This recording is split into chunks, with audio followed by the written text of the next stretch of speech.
I attribute like their slowing growth and consumer interest in their product to something that I call product decay.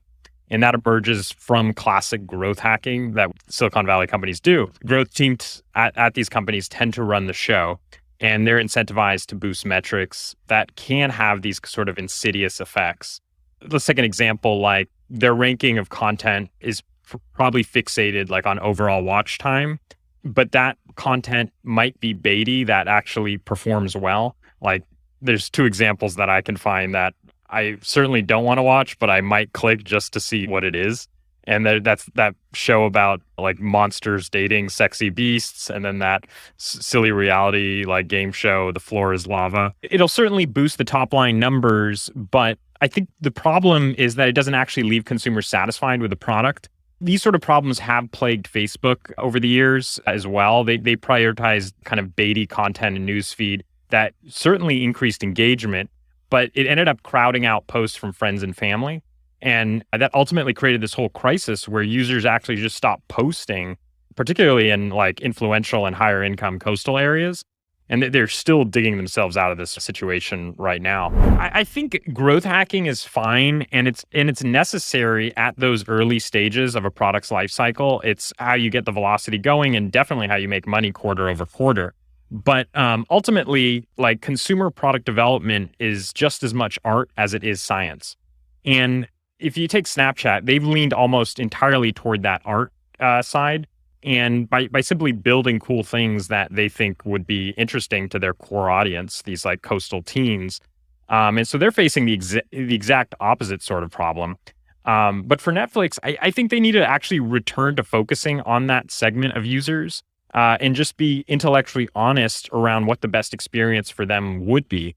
Right now, I think the friction to find like a highly rated movie is insanely high. Like we've all experienced this sort of decision fatigue when we open the Netflix app. I literally have to go to another app, which I use this app Just Watch to filter out by Rotten Tomatoes and IMDb scores. And what happens when I do that? I find a competing streaming service and watch it elsewhere. So it becomes totally commoditized. So I'm not opening Netflix first when I want to discover content. So I think they need to actually make it a little more utilitarian instead of just suggesting low quality stuff, so that discovery takes place on their product. Right now, it's simply just a library. Netflix's content feels cheap these days, and I think their brand sort of been tarnished. And when they offered this catalog in 2010, for $10 you got like 2,000 movies, and they got it from I think they licensed it from the Starz movie channel catalog. But the market that they're fighting in today is so different from when they started. And to be fair, I think actually Netflix is a genuinely terrible business. Like they pay for content. How is that fair? Who is that fair to? You were like, Netflix is bad on the one hand, but on the other hand, I really don't like the business either. I just wanted to be clear that they're playing in a market where their average revenue per user is the same as like an ad-based video network like YouTube and TikTok, but they're paying extraordinary prices for that content. And right now, what they're doing is they're riding between this like highbrow, high quality experience like HBO and TikTok content. So they don't actually have a clear differentiated product they're offering anymore. And they're kind of in like no man's land they're creating hour-long junk food when you can get the same dopamine hit from watching a 15-second TikTok video or YouTube, which is free for ByteDance and Google. So I think as a product person, when I look at Netflix, like the funnel to get value is extraordinary. Like you have to literally sit at your TV, pull up the app, and then watch an hour of like some Floor is Lava video. And you could have just gotten that by opening your phone and watching TikTok. They've been at different points in time pretty arrogant about who their competitors are. Like in 2017, they said sleep is our competition. In 2019, they said Fortnite was our biggest competition, right? And so they've been pretty arrogant about who they're competing with. But we saw Quibi fall down into this predicament of, in the world of everyone's a creator, right? And the near infinite amount of content that you can get that's interesting scrolling on your phone. And you don't need the the production value of high quality lighting or sound or whatever, all that stuff. Like you're willing to accept the video as is, right? Are they caught in this middle ground where HBO is a premium product that what they stand for is going to be, high quality? And TikTok is the long tail of everything, and it allows the masses to come up with what's most interesting and most entertaining. So from a pure time competition standpoint, I just think both of those are much stronger value props. I think that we should give them credit for pulling it off twice, but also keep in mind this company was created during the birth of the social internet, at least the streaming business was. And they totally missed the opportunity to make any of this a social experience that would drive stickiness. If we knew our peers were watching stuff, we would have to keep the subscription going. But right now, most of the discovery around the social part of Netflix happens on third-party networks, and it's not very intentional. So I think they had this chance, something that HBO certainly couldn't do. Maybe Amazon could have done, but I think Amazon Prime is just a loss leading business to keep you on Prime. You're not opening the app and seeing anything. I think this is it's certainly happening, but the level that they could be executing, they're far from that. The biggest thing they've done in app that actually even shows any kind of social proof is those labels that they added in the last couple of months that say top one in the US currently. That is the furthest they've gotten, and they literally have your identity. They at one point they had Facebook sync. The execution was really poor when they streamed everything that you watched to Facebook, but there has to be some version of it that could make it actually the content could have social proof. But the tender offer, they can still block it, right? The tender offer can still it's sort of a game of chicken at this point. I think the poison pill in place can make it impossible to acquire, but it would be a really bad look if they ran a tender offer and the shareholders said, "Hey, we want to go with this," and then ultimately the board decided not to do it. Chamath on All In last week did a really good job kind of outlining the history of the poison pill. The one thing that they didn't talk about was the notable example of Yahoo and Microsoft. So this happened in February 2008. Microsoft placed a bid on Yahoo for $45 billion. They put in a Jerry Yang, who was the CEO of Yahoo at the time, put in a poison pill to block from a takeover. When ultimately they weren't able to agree on price, the stock dropped 25%.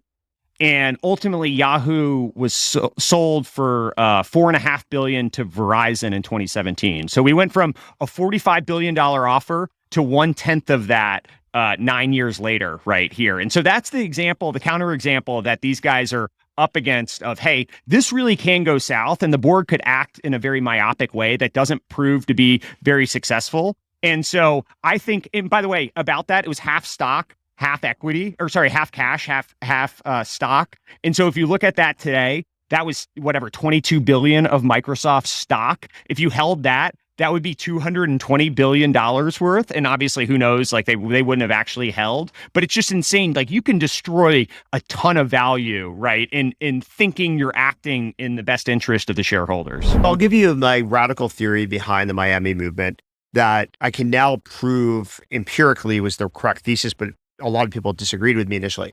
So my thesis was, having studied Silicon Valley, been old enough to have actually worked with the people who built Silicon Valley at the tail end of their career as I was starting mine, and then having read everything about the history of Silicon Valley that could be read, I had a specific view about what made Silicon Valley. And I said, I'm just going to recreate that in Miami.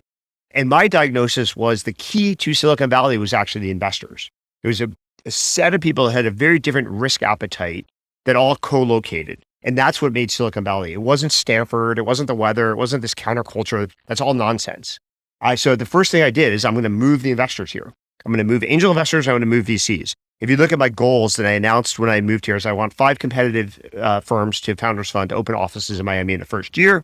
I want the VCs in the ecosystem of angel investors to be the best possible place in the planet for them. And the founders will move here secondarily. And that's exactly what happened. Now, the reason why I say I can prove this theory is there's a great new book written about the history of venture capital called Power Law. And he argues this thesis perfectly. And so now I have a complete book to give people who don't believe in the Keith hypothesis, but I've been running this playbook for 16 months before the book was published. In addition, there are clearly people on Twitter suppressing things that are critical of the CCP. Yeah. Like, so for example, my husband wrote a policy paper that was published by Foreign Policy, the most elite foreign policy, sort of publication on the planet, that Twitter will not let him buy ads against. There's no possible defense for that, except that someone works for the CCP at Twitter. And I've tried to get this fixed and they still won't fix it. So like Twitter is working for the CCP, supporting Russia's, dictatorial regime and suppressing Trump at the same time, which makes no sense. Then the COVID, let alone the COVID stuff. Yeah. So almost everything that was published on Twitter was wrong. And almost everybody who had a different opinion that was turned out to be accurate was suppressed on Twitter. So fundamentally, this is what happens when you give people power to make decisions. They will either reinforce their power or they'll reinforce the powers that be. And the whole world of science and technology are disruptive people with disruptive ideas that prove to be right with the benefit of hindsight. So just to back up on that, you think someone at Twitter is working with the CCP? Oh, I know for a fact. Like, there are definitely spies for the CCP that work at Twitter and Google. And they're suppressing stuff that they don't. 100%. And unfortunately, after the next election, we're going to investigate this. I'm very excited that the new regime in Congress will definitely look into what CCP spies are working at these technology companies. Interesting. But other funds out there have entire strategies in China. What do you like? Do you think that is at odds with being a pro-U.S. American fund? Well, I definitely think it's morally and ethically at odds. It's legally permissible, which I think the law should change. I don't think it should be acceptable for an American fund to invest in China without the CCP changing sort of either its principles or being, removed from power. Yeah. But I think that's up to Congress to change the law. So they're not for the most part, I don't think these funds are violating the law. I think we at Founders Fund believe as American citizens, we have an obligation not to help the CCP. So we would never invest in things that would help the CCP. And we're pretty critical of funds that do, while taking the privileges and advantages of being an American. I always get yelled at online for defending Facebook and stuff, but I'm like, at least we can call Zuckerberg to Congress, right? Like, at least we can, versus TikTok, I think mostly gets, not a free pass. I think people are cognizant of this, but it's pretty scary, right? Like the amount of stuff that's going on It's scary. It's a great platform to influence behavior. 100%. So I was actually told a pretty good anecdote that I really believe that the initial plan when Musical.ly sold was to basically dumb down the American kids so that China can compete better with us, which actually is a pretty good strategy in some ways. That isn't arguably that's not a short-term national security problem, but it is actually, it sort of betrays a certain mindset. Totally. Well, I think American kids are probably doing it to themselves as well, it seems at times, but yeah. Yeah, you never really know whether that's true, but I do think there are major issues in allowing the CCP to control content, manipulate content that affects a whole swath of the American public. We would not allow this on Twitter. So talk about the benefits of studying history. 1999, the market collapsed in 2000, in March and then in June. The specific cause of that was 6 federal interest rate hikes by the Federal Reserve. And 99% of the people in tech either didn't know this or forgot it. And they all should have known it. Most journalists forgot it or should have known it. But if you lived through that market correction, which I did in 2000, you knew exactly what triggered it, which was the Federal Reserve raising interest rates. So it's like, if the Federal Reserve starts raising interest rates again, guess what's going to happen? We're going to live through 2000 again. Totally. This is not, again, most of life is really simple. I believe we've been, vertically integrated. Other people have talked about it more elegantly, including one of my junior colleagues, Everett's written about this as well. I think this is like the law firm error. Like, you have to be multi-stage or it's going to be very difficult to compete. I think brands that were very successful with focus, like Meritech in the growth sector or Benchmark, et cetera, are going to really struggle in this vertically integrated multi-stage environment. I think a lot of the seed funds that were doing well, solo JPs, et cetera, were kind of relying upon artificial markups where everything was up and to the right for the last 2 or 3 years. They looked good on paper, but until those turn into a true DPI or liquidity, they're not going to perform anywhere near expectations. I mean, those portfolios should be written down divide by 3, just to adjust to the public comparables. They don't look so hot. So I think the trend of launching a new fund, raising $100 million plus, everybody think you're the coolest fund ever. That trend is pretty much done. There's always a spark. So the thing that leads me to want to write a check is a spark. And the spark can be different, and in fact is different with different founders. But I have this reaction like, oh my God, I have never seen anybody like this before. And it could be like This is the greatest salesperson I've ever met. This is the greatest storyteller I've ever met. This is the most tenacious person I've ever met. This is the smartest person I've ever met. They're very different, but there's this here that perks. And I'm like, holy cow. If I don't feel that, I usually don't want to, I almost never want to invest. The thesis behind that is, if you think about how heroic it is to create a business in a proverbial garage with a co-founder and say, I'm going to reinvent the world. I'm going to reinvent society. I'm going to reinvent an industry. That's like borderline irrational. Yeah. And so my analysis over 40 years is the only people who actually reinvent the world have some Herculean ability in some dimension that's not normal. Otherwise, the chance you're going to reinvent the world rounds to literally zero. Yeah. So I don't want to be investing in zeros. So fundamentally, I need that spark or I won't write the check. Another way that does resonate with me is Balaji wrote this, he taught a class at Stanford called Startup Engineering, where he expressed this concept of an intellectual maze that later Chris Dixon cut and pasted into a blog. The founders who can walk you through the intellectual maze from starting to success instead of failure are very rare. And when you meet a founder who can literally draw that map, the treasure map for you, I would also invest in that. I think the difficulty of building PayPal, we had a lot of hostility from eBay, MasterCard, Visa, Amex, later post 9/11, the Treasury Department, all had issues with us. They were trying to kill us in different ways. So we had to confront a lot of challenges. And I think building a company under hostile circumstances led to bonding. So each of us bonded together. We got to witness what each of us was capable of under pressure. So building a company under stress, I think, is a healthy exercise. And I think there were some lessons that we were ahead of the curve. Like David Sachs was ahead of the curve of creating a separate design team that the product people actually reported to for a while. He was ahead of the curve in rebranding product managers as producers to create value. We had some very advanced data science that Max Levchin pioneered, including like some very pioneering techniques that everybody now takes for granted, including like your CAPTCHA tests that he and a couple engineers invented but forgot to patent because we were too busy. A lot of techniques around human and not confusing human labor and math in a very clever equation they got on the cover of Wired magazine back in 2000 for inventing. So there was a lot of pioneering things we did, a lot of management philosophy, anti-MBA, promoting people, hiring up and coming talent that are now taken for granted across the technology world. So we pioneered a lot of ideas that have spread, and that's kept us quite relevant.